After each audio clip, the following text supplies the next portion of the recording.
Sir David, you are renowned all over the world as the interviewer of the Sir David, ju jeni I njohur në mbar botën si intervistuesi I personaliteteve më të famshme. President, mbretër, princër, njerëz të famshëm, kryeministra. Keni intervistuar çdo president amerikan që nga koha e Kennedyt dhe 8 kryeministrat e fundit të Britanisë së Madhe. A kanë këto personalitete diçka të ngjashme mes tyre?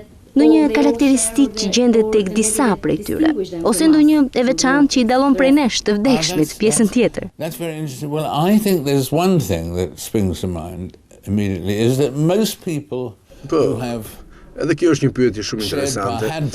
Gjëja e parë që më vjen në mendje është se shumica e njerëzve që kanë pasur ose kanë ndarë pushtet në një periudhë të caktuar kohore, shfaqen ndryshe pasi kanë ushtruar pushtetin. Edhe njerëzit që është thënë se kanë qenë të tmerrshëm në pushtet. Edhe ata janë ndryshuar nga pushteti, janë rritur disi gjatë qëndrimit në pushtet. E ky është një element I përbashkët tek të gjithë. Gjithashtu, ata ndajnë bindjen se të gjithë kanë qenë të suksesshëm. Çfarë do të kenë qenë president, kryeministër, ministri I jashtëm apo ministri I financave. Ata janë të bindur se ja kanë dalë mban. Nuk është një vetbesim I plot ky edhe në rastin e Nixon, siç po ju thoja, kishte një nivel pasigurie dhe paranoje, por ka dhe ndonjë rast të veçuar kur këto personalitete nuk ishin në gjendje të flisnin. Ndoshta sepse anglishtja nuk ka qenë gjuha tyre e mamës. But that's the other part, I think, so that and then I suppose there are one or two other sort of more or less obviously, I mean, people who couldn't talk very well. I mean, in general, people in power can talk a bit, maybe in their own language only, but not necessarily. One of the interesting things for me is the fact that that Putin, President Putin as he then was, and I interviewed him twice. Një detaj interesant për mua është fakti që presidenti rus Putin, kur e intervistova herën e parë, nuk fliste anglisht. Dhe kur erdhi koha për intervistën e dytë, Tony Blair më tha ta intervistoja në anglisht. Edhe nëse Putin nuk dëshiron, sepse është përkushtuar shumë edhe flet shumë mirë, pavarësisht hezitimit të tij. Megjithatë Putin sërish nuk dëshironte të përgjigjej në anglisht pyetjeve të mia, edhe kur përkthyesi simultan, më përkthente mua nga rusishtja në anglisht, Putin shumë më përpara se unë të mbaroja pyetjen, fillonte që të përgjigjej. Would translate for me. And then I would ask the next question. But before I had finished almost the question, and certainly before the interpreter could jib in a bit, he had leapt in, he answered my question directly to the English. He was that Ai dukej që ishte impenjuar shumë që ta mësonte anglishtën në mënyrë që të ishte një lider me përmasa botërore. Mr. Acting President, good afternoon. Добрый день.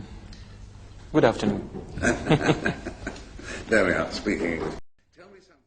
And the other thing, one of the most delightful men in the world. Dhe një tjetër personazh I jashtëzakonshëm është Mikhail Gorbachev. E kam intervistuar 5 ose 6 herë dhe jemi takuar shpesh ndër vite. Është e çuditshme që zoti Gorbachev kur nuk mësoi anglisht.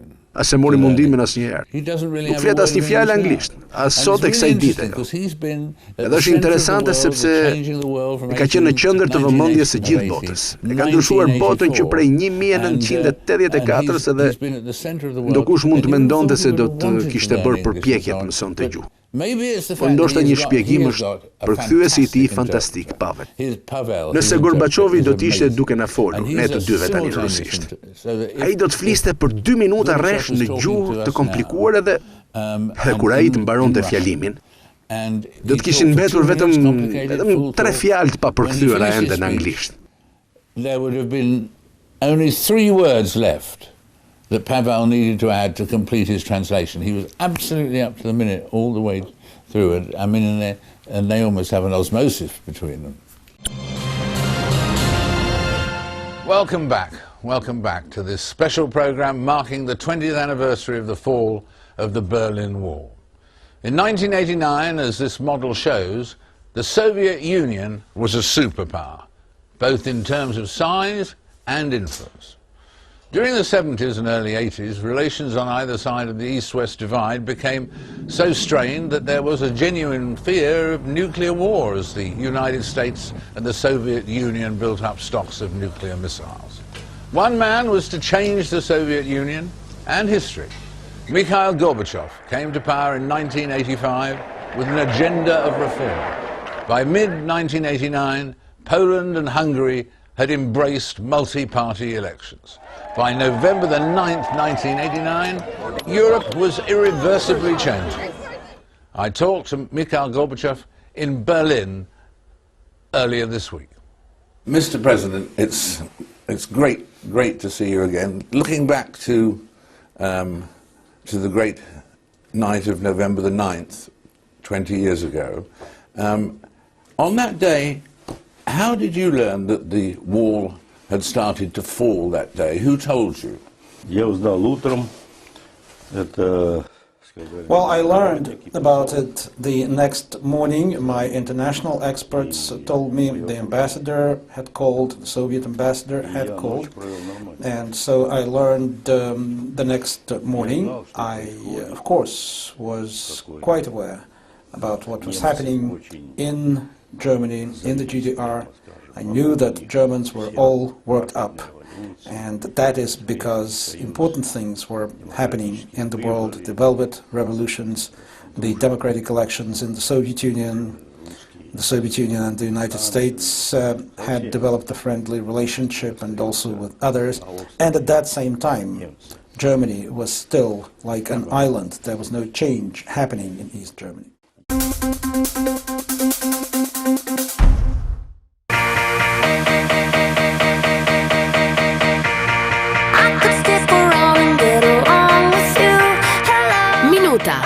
Më mëso dhe megabajt me shpejtësi 3G. Gjithçka është vetëm 1 lek në Vodafone Club. Merrni paketën tuaj mujore Mix 1000. Kombinoni si të dëshironi minutat, SMS-t, MMS-t dhe megabajtët tuaj dhe komunikoni me të gjithë. Në Vodafone Club, komuniteti numër 1 në Shqipëri. Power to you. Vodafone.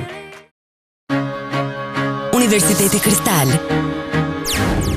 Vendi ku mund të bëheni inxhinier elektronik, politikan, jurist. Ky është vendi ku mund të bëheni infermier, farmacist, stomatolog. Ky është vendi ku realizoni pasionin tuaj. Ky është vendi me të gjitha komoditetet. Ky është vendi. Merrni informacione të shpejta. Ky është vendi. 4 kampuse: Tiranë, edhe ky, Fier, edhe ky, Kort, edhe ky, Kukës. Ky është vendi ku diplomoheni në bachelor, master i shkencave dhe profesional. Universiteti Kristal. Kristalizo suksesin. Hej Gjuna, shikoni pak atë me fjalë kryq. Prej letre? E po, prit kur dal ndonjëri tani, me stereo të shekullit Zic. Po pra dhe ti. You can't feel good till you know you're looking good. Ej, Obano, po jo në rërë më burë, se do të prishet. Argëtohuni, navigoni e qëndroni në kontakt me të gjithë miqtë tuaj në internet, ku do të jeni me një smartphone Android, dhe dini ku e gjeni, sepse në dyqanet Vodafone keni gjithmonë atë që kërkoni, si telefoni i ri smartphone Vodafone 858 Smart. Dhe, me blerjen e Vodafone 858 Smart, klientët e rinj përfitojnë 500 MB dhurat në muaj për 6 muaj rresht, dhe klientët ekzistues paketën javore me 200 MB dhurat.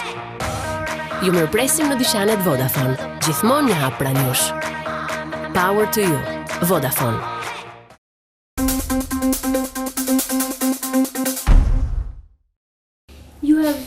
Ju keni patur shansin shpesh të intervistoni udhëheqës të famshëm që kanë qenë publikisht të njohur si kriminalë njerëzor. Për shembull, në 2008 keni intervistuar Omar al-Bashiri, akuzuar nga gjykata ndërkombëtare e krimeve. Çfarë ndjesi është të jesh ballë për ballë me këta njerëz? It's a very different. Funny enough, one of the that interview took place in Khartoum, and Ajo intervistë është zhvilluar në Khartoum dhe ishte interesante pjesërisht për çështjen që po diskutoheshin, por edhe për faktin që ai po fliste në një gjuhë huaj dhe kjo gjë krijoi një distancë, duke i shumë më e largët. President al-Bashir to ask him whether he thought there is any chance of peace for the people of Darfur. How has it changed the situation? How has it changed any hope for peace? هي طبعا نحن نستطيع نقول انه ما غيرت. We can say that it has not changed our aim to search for peace because the GEM movement consistently rejects peace. للسلام باستمرار.